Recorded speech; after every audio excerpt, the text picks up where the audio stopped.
This is the wood stove installation in question. Simple tools, tape measure, flashlight. Level is for something later on. In the stove, code dictates fire bricks be in good condition, not cracked, not broken, not worn, or missing. Here we have a missing fire brick. Here we have fire bricks in poor condition. We also have over here a fire brick that is broken, and it's just broken.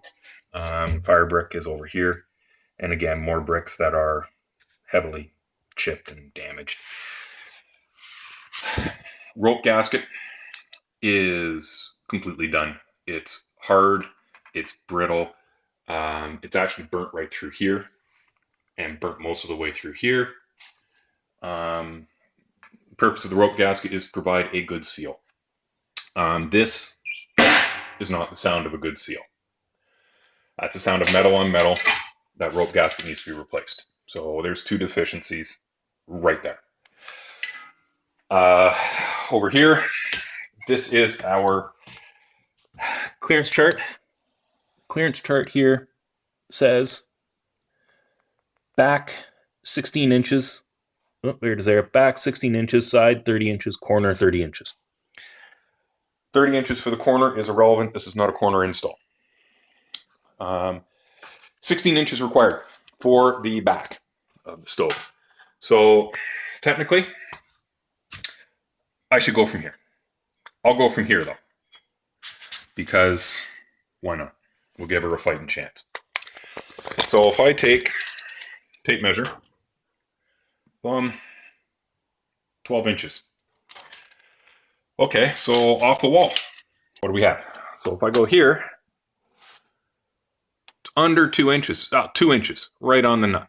So 2 inches plus 12 inches is 14 inches. So 16 inches is a requirement.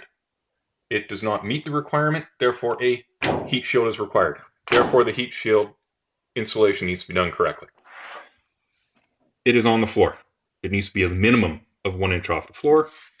We need to have a minimum of 18 inches on either side of the stove coming in. So 18, 18, 36, 36, 21 and a half, 21 and 3/4, 21 and a half, all right? So 57 inches is what we need. This is not 57 inches. This is 32 inches. We need to have from the top of here to the top of here needs to be 20 inches. So 20 inches, this is what the level is for.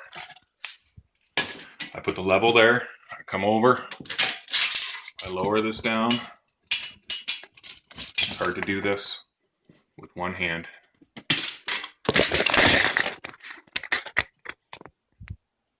Lower until I get to. So, level is here. It's on top of the heat shield. We are level. And we are, very difficult to see, 16, almost 17 inches.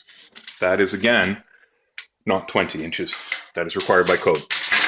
So, heat shield is required. Heat shield is the wrong size. Heat shield is installed incorrectly.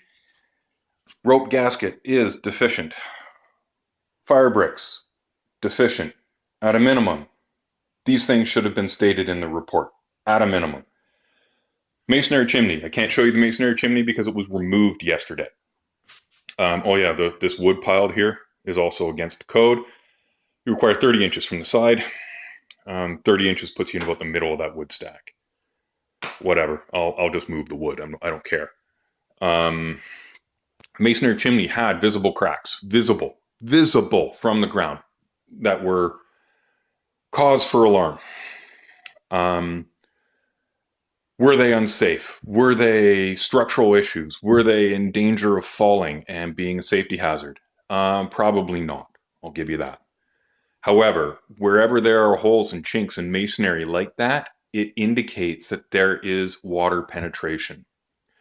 Water penetration is not a good thing, especially when you have hot flue gases and things like that. At a minimum, it should have been stated that the chimney requires further inspection. Not appears good. We used this certification, which was clearly not done correctly to negotiate the price of this house. Wasn't a major factor in the negotiations, but it was a factor. And now we have to pay to have this all fixed so that we can heat our whole home through the winter safely. This is unacceptable. This really is. It's just, if someone wasn't due diligent, or the other words that I'm sure are going around about me at this point, and if I used this stove, the wife and I went off for dinner or something, came home and the house was burnt down. I mean, the house would be burnt down. Our dogs would have been in the house, and our dogs would have been killed. This is unsafe. This is an unsafe installation, and it should not have passed even a level 1 certification. I did not move the stove to make it fail. This is a big, heavy stove, heavy, several hundred pounds. If I moved it, you would see marks in the concrete. You would see any number of things here, but it has not moved. This is unsafe, and I'm making it safe, and I'm hoping that you can at least help me partially make it right.